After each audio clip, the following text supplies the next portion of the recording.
Assalamualaikum warahmatullahi wabarakatuh. Bertemu kembali dengan kami di channel Akang Pejuang Alim. Kali ini kami akan membacakan siaran pers Kementerian Agama terkait tentang tata tertib seleksi kompetensi 74.000 calon P3K Kemenag mulai tanggal 17 Maret 2023. Kementerian Agama akan menggelar seleksi kompetensi bagi calon pegawai pemerintah dengan perjanjian kerja atau P3K tahun anggaran 2022. Sekjen Kemenag Nizar Ali mengatakan, seleksi ini akan digelar dari tanggal 17 Maret sampai 9 April 2023. Total ada 74.424 pelamar yang dinyatakan lolos seleksi administrasi. Masih menurut Nizar, pelamar yang dinyatakan lulus seleksi administrasi wajib mengikuti seleksi kompetensi. Mereka akan memperebutkan 49.549 formasi yang tersedia. Sambung Nizar yang juga merupakan ketua panitia seleksi. Beliau sampaikan di Jakarta pada hari Senin 13 Maret 2023. Kepala Biro Kepegawaian Sekjen Kemenag Nurudin menambahkan, seleksi akan digelar di kantor registrasi dan UPT milik Badan Kepegawaian Negara atau BKN. Seleksi digelar bertahap sesuai jadwal yang ditetapkan pada 35 titik lokasi. Peserta, lanjut Nurudin, wajib mengikuti ujian sesuai dengan jadwal dan lokasi yang telah ditentukan. Mereka harus hadir paling lambat 90 menit sebelum seleksi dimulai untuk proses registrasi dan pemeriksaan kelengkapan dokumen persyaratan peserta. Berikut adalah ketentuan pelaksanaan seleksi kompetensi calon P3K Kementerian Agama Republik Indonesia tahun anggaran 2022. Tata tertib peserta. 1.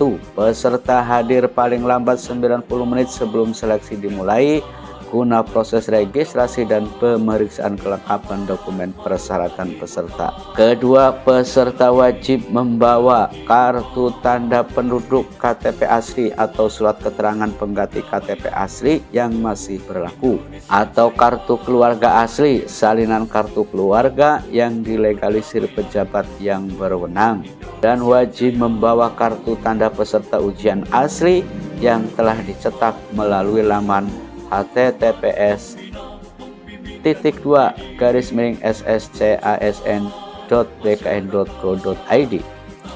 Yang ketiga, peserta wajib mengenakan pakaian rapi dan sopan, kemeja atas berwarna putih polos tanpa corak, celana panjang atau rok panjang dengan bahan berwarna hitam. Tidak diperkenankan memakai kaos, celana atau rok berbahan jeans dan sendal. Harus memakai sepatu tertutup, menggunakan jilbab berwarna hitam bagi peserta yang berjilbab, dan pita merah putih yang diikatkan di lengan sebelah kiri. Yang keempat, peserta disarankan menggunakan masker yang menutupi hidung dan mulut hingga dagu. Kelima, peserta menunjukkan kelengkapan dokumen persyaratan kepada panitia untuk diperiksa, dan peserta membuka masker guna memastikan bahwa peserta yang datang adalah peserta seleksi yang terdaftar. Keenam, peserta seleksi melakukan scan barcode untuk mendapatkan PIN registrasi. Yang ketujuh, peserta wajib melakukan penitipan barang secara mandiri di tempat yang ditentukan. Kedelapan, peserta dilarang 1. Membawa atau menggunakan buku catatan, jam tangan, perhiasan, dan aksesoris dalam bentuk apapun seperti kalung, cincin, anting, gelang, bros atau bros dan lain-lainnya, ikat pinggang, kalkulator, peralatan elektronik seperti laptop, tablet, flash disk, telepon genggam atau alat komunikasi lainnya, dan kamera dalam bentuk apapun itu dilarang. Yang kedua, dilarang membawa senjata api, senjata tajam atau sejenisnya. Yang ketiga, dilarang menggunakan komputer selain untuk aplikasi CAT. Yang ketiga, dilarang bertanya atau berbicara dengan sesama peserta selama seleksi berlangsung. Yang keempat, dilarang menerima atau memberikan sesuatu dari atau kepada peserta lain tanpa seizin panitia. Yang kelima, dilarang keluar ruangan seleksi kecuali memperoleh izin dari panitia. Yang keenam, dilarang membawa makanan dan minuman dalam ruangan seleksi. Dan yang ketujuh, dilarang merokok dalam ruangan seleksi. Tata tertib yang kesembilan, peserta wajib mendengarkan pengarahan panitia sebelum pelaksanaan ujian dimulai. Tata tertib yang ke-10, peserta selama mengikuti ujian wajib melapor apabila ada keluhan kesehatan.